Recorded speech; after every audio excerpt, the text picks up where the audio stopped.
رحمنا الله ومن قرأ الفاتحة.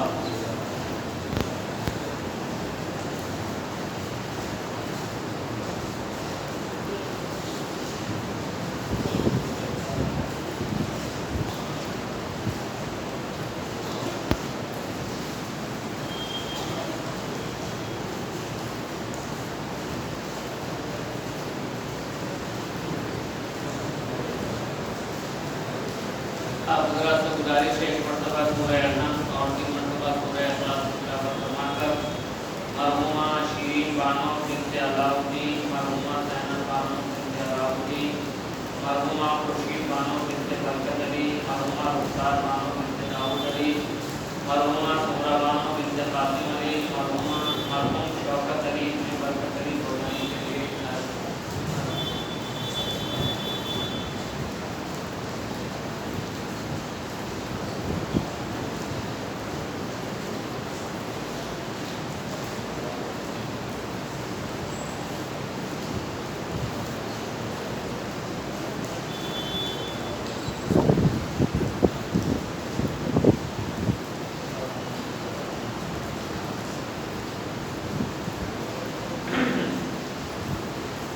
لا حول ولا قوة إلا بالله العلي العظيم. أعوذ بالله من الشيطان اللعين الرجيم. بسم الله الرحمن الرحيم. حسبنا الله ونعم الوكيل. نعم المولى ونعم النصير. الحمد لله الذي هدانا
یعنی پروردگار عالم نے اس آیہ گرامی میں 2 طرح کی ولایتوں کا ذکر کیا ہے. ایک ولایت وہ ہے جس کا تعلق پروردگار عالم سے ہے، ایک ولایت وہ ہے جس کا تعلق طاغوت سے ہے.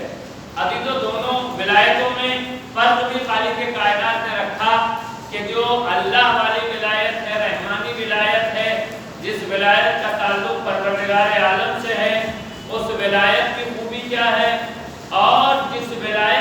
تعلق طاغوت سے ہے، شیاطین سے ہے، شیطان سے ہے، اس کا نقصان کیا ہے؟ پروردگار عالم نے ارشاد فرمایا اللہ ولی الذین آمنوا، وہ لوگ کہ جو اللہ کو اپنا ولی بناتے ہیں اور ایمان لاتے ہیں، اللہ ولی، جن لوگوں کا ولی اللہ ہے اور وہ ایمان لائے، تو اللہ کی ولایت کا فائدہ کیا ہے؟ یخرجہم من الظلمات الی النور، تو پروردگار عالم ان کو ظلمات سے نکال کر نور میں داخل کر دیتا ہے۔ یعنی یہ ولایت پروردگار کا فائدہ یہ ہے کہ اگر انسان، کوئی بھی انسان اللہ کو اپنا ولی بنا لے، اللہ کو اپنا ولی مان لے، اللہ کے سامنے سراپر طور پر تسلیم ہو جائے، تو اس کا ایک فائدہ یہ ہے کہ وہ ظلمات کی دنیا سے نکل کر نور کی وادیوں میں آ جاتا ہے۔ عزیزان، یہ رحمانی ولایت کا فائدہ ہے، یہ پروردگار کی ولایت کا فائدہ ہے کہ انسان اگر سچے دل سے اللہ کو ولی مان لے تو پھر وہ ظلمات سے نکل کر نور کی طرف آ جاتا ہے۔ وہی قرآن نے دوسرے میں کہا والذین کفروا اولیاءہم الطاغوت، اور وہ لوگ جو اللہ کا انکار کرتے ہیں اور طاغوت کو، شیاطین کو اپنا ولی بناتے ہیں، تو وہ شیاطین ان کے ساتھ کرتے کیا ہیں؟ یخرجون من النور الی الظلمات، تو وہ ان کو نور سے نکال کر ظلمات کی طرف لے جاتے ہیں۔ تو آپ کے سامنے دو نظریہ ہے، دو ولایت، ایک رحمانی ولایت، ایک شیطانی ولایت۔ رحمانی ولایت انسان کو اندھیروں سے نکال کے نور کی طرف لے آتی ہے، اور شیطانی ولایت اگر انسان ہدایت یافتہ بھی ہو، اگر وہ شیطان کو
40